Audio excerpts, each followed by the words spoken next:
Okay, chemical process operations. Now let we have an overview कि कोई भी industry जो है, मैन्युफैक्चरिंग जो है, इंडस्ट्री जो है वो हमेशा मुख्तलिफ जो है ना ए नंबर ऑफ ऑपरेशन पे मुश्तमिल होती है. सो chemical manufacturing consist of an integrated series of operation that transforms raw material into the final products. अब वो जो नंबर ऑफ़ ऑपरेशंस हैं जो उस पूरे मैन्युफैक्चरिंग के दौरान मतलब यूनिट्स हैं, तो उनको हम these operations are typically categorize as either unit operations, physical transformations और यूनिट प्रोसेसेस, जिसको हम कहते हैं chemical transformation. So unit operations उनको क्लासिफाई करते हैं या यूनिट प्रोसेसेस. फ़र्क क्या होता है कि यूनिट ऑपरेशंस जो हैं किसी भी केमिकल इंडस्ट्री में, वो जो प्रोडक्ट्स हैं, रॉ मटेरियल्स हैं, उनको फिज़िकली उन पे वहाँ पर ऑपरेशंस किया जाता है, उनको ग्राइंड किया जाता है, तोड़ा जाता है और स्मॉल पार्टिकल की फॉर्म में या उनको वाटर ऐड करके मिक्स करते हैं. और यूनिट प्रोसेसेस वो होते हैं जिसके अंदर chemical reaction, chemical transformation takes place होती है, जिसके नतीजे में रिएक्टेंट प्रोडक्ट रिएक्ट करके using the catalyst, temperature, pressure तो प्रोडक्ट बनाते हैं ताकि फ़ाइनल हमारे पास वो चीज़ आ जाए. लेट फर्स्ट हम यूनिट ऑपरेशंस देखें. इन यूनिट ऑपरेशंस में क्या है कि physical transformations. So unit operations involve physical changes without changing the chemical identity of the substance. These operations support chemical reactions by preparing feedstocks, separating products, or changing physical properties like temperature and pressures. They represent the engineering aspects of chemical processing. यानी ये chemical engineers की domain में आते हैं. जैसे for example हमारे पास cement की industry जो है, अब सीमेंट बनाने के लिए हमारे पास जो रॉ मटेरियल है वो बेसिकली मार्बल या ग्रेनाइट या जो भी हमारे पास उसके बेसिक्स सिलिका वगैरह होते हैं, वो बड़े बड़े चंक होते हैं, यानी बड़े बड़े पत्थरों की मानद होते हैं. अब उन पत्थरों को जब हम जिप्सम के साथ और दूसरी चीज़ों के साथ मिलाएंगे और रिएक्शन करेंगे तो हम देखेंगे कि वो रिएक्शन इतना इफ़ेक्टिवली नहीं होगा. पहले उनके अंदर फिज़िकली हम तब्दीली लाएंगे. कैसे कि उन पत्थर्स को जो ना मुख्तलिफ ग्राइंडर होते हैं उसके अंदर डालकर उनको क्रश करना, और जैसे ही क्रश करेंगे फिर छोटे में पत्थर बनेंगे, फिर उससे छोटे, और फिर अल्टीमेटली उनको मुकम्मल ग्राइंड करके फ़ाइन पाउडर फॉर्म में लाना. अब जैसे ही वो फ़ाइन पाउडर फॉर्म में आएंगे फिर उनके अंदर दूसरे इंग्रेडिएंट ऐड करके जब केमिकल रिएक्शन होगा तो केमिकल रिएक्शन यू नो कि जब भी रिएक्टेंट और एक ही अगर फिज़िकल स्टेट में हो, जैसे लिक्विड में है या सॉलिड में, तो उनके दरमियान effective chemical reaction takes place होता है. तो इसलिए ये जो चीज़ें हैं ना, जो यूनिट ऑपरेशंस हैं वो बेसिकली फ़िज़िकली उसमें तब्दीली लाते हैं. ठीक है. अब इसमें आ जाती हैं यह है कि fluid handling operations, pumping and compressions, flow measurements and control, mixing या ब्लेंडिंग, ये जो मैंने आपको बताया सारा, पंप करना, कंप्रेस करना उनको, फिर हीट ट्रांसफ़र ऑपरेशंस आ जाते हैं, heating and cooling operation and condensations, heat exchangers, फिर मैस ट्रांसफ़र ऑपरेशन जिसमें डिस्टिलेशन एंड अब्जॉर्प्शन आ जाता है, extraction and leaching, absorption and ion exchange, solid handling operations, crushing, grinding, crystallisation, precipitation, filtration and drying, ये सारे basically physical transformation यानी unit operations के अंदर आते हैं. नाउ केमिकल ट्रांसफॉर्मेशन जो है नेक्स्ट देखते हैं, और उसमें क्या है कि unit processes involves chemical reaction that change the chemical structure, molecular structure of a substance. So ये दीज केमिकल प्रोसेसेस जो हैं जिनको हम यूनिट प्रोसेस के अंदर आते हैं, these are actually the core of chemical transformation, जिसकी मदद से कोई भी प्रोडक्ट बनता है.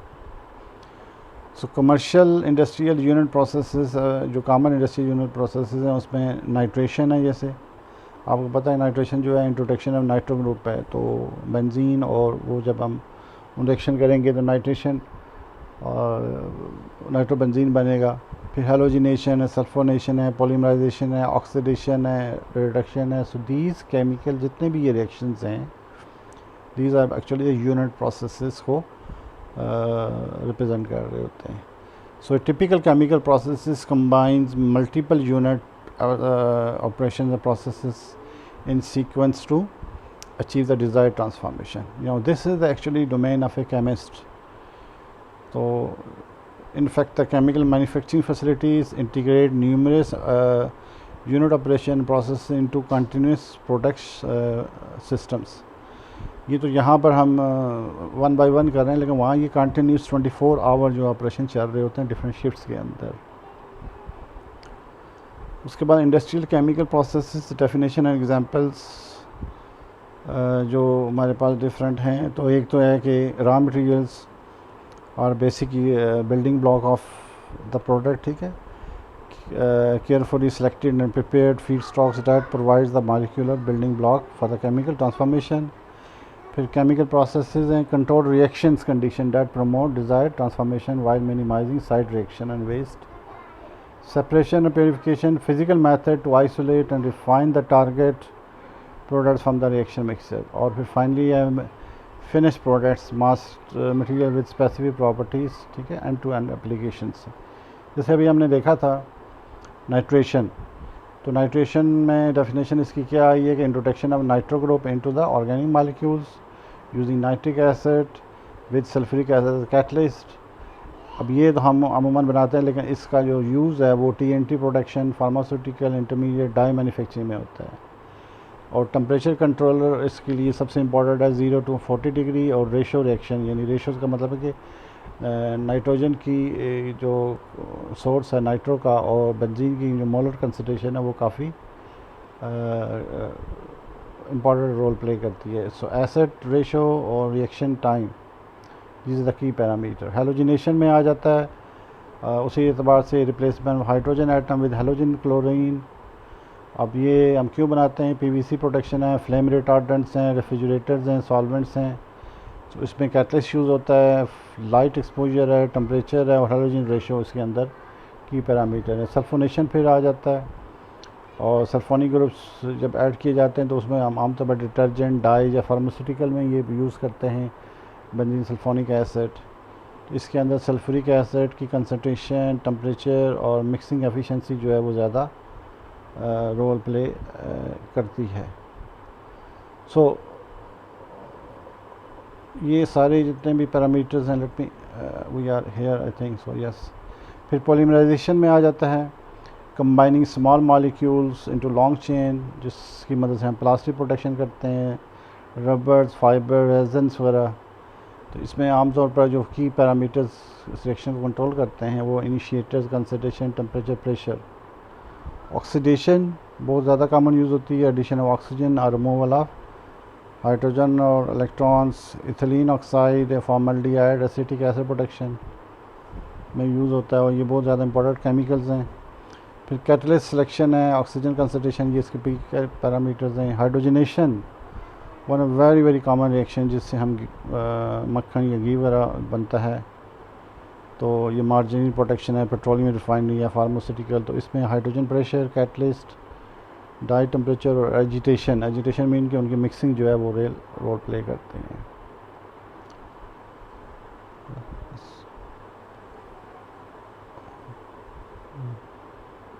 Then we have another thing, और उसमें है प्रोसेस इनोवेशन। अब इंडस्ट्रियल केमिकल प्रोसेसेस जो हैं वो अगर आप कोई पुरानी आज से 30 ईयर्स पुरानी बुक अगर आप कोई भी इंडस्ट्रियल केमिस्ट्री की उठा के देखेंगे तो उसमें जो चीज़ें डिस्कस होंगी वो आज की लेटेस्ट बुक पे वो या आज से 2 साल पहले जो पब्लिश हुई है उसमें वो नहीं होंगे। द रीज़न कि दीज इंडस्ट्रियल प्रोसेसेस जो हैं जितने भी हैं ये कॉन्स्टेंटली इवॉल्व होते हैं, इनमें तब्दीलियाँ आती हैं, बेहतर से बेहतर की तरफ, जिसको हम इनोवेशन कहते हैं, वो चीज़ें आती हैं वक्त के साथ साथ। तो उस वजह से क्या है कि ख़र्चा, पर्पस क्या होता है कि बेसिकली एफिशिएंसी उसकी बढ़े, यील्ड बढ़े और उस पे जो एक्सपेंसेस हैं वो कम से कम हो, ताकि इंडस्ट्री का जो मार्जिन है प्रॉफिट का वो बढ़े।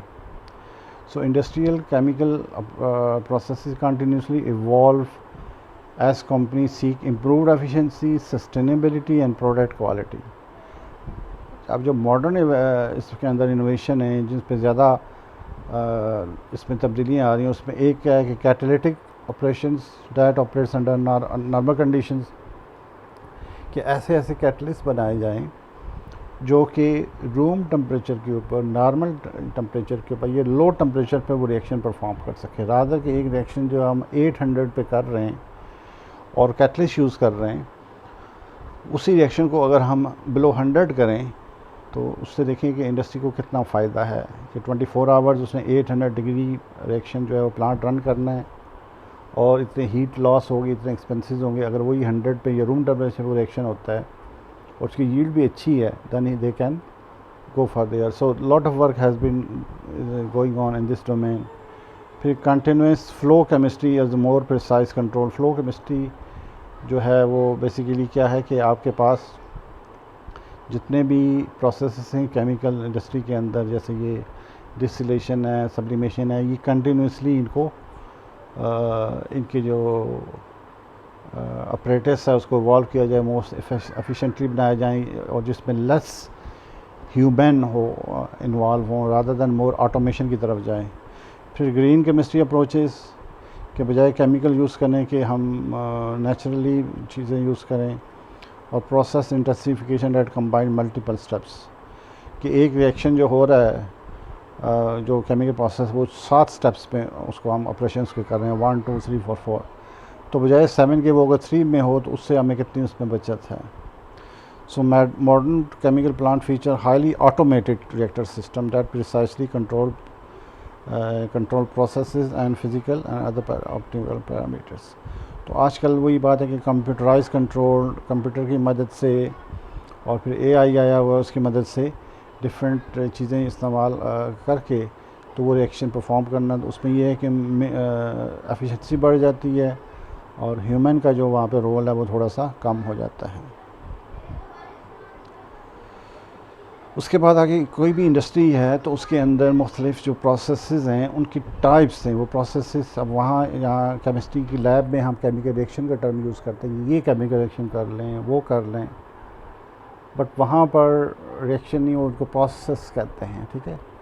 और प्रोसेस जो हैं वो जो वर्ड यूज़ करते हैं या टर्मिनोलॉजी आती है वो आती है बैच, सेमी बैच और कंटिन्यूस।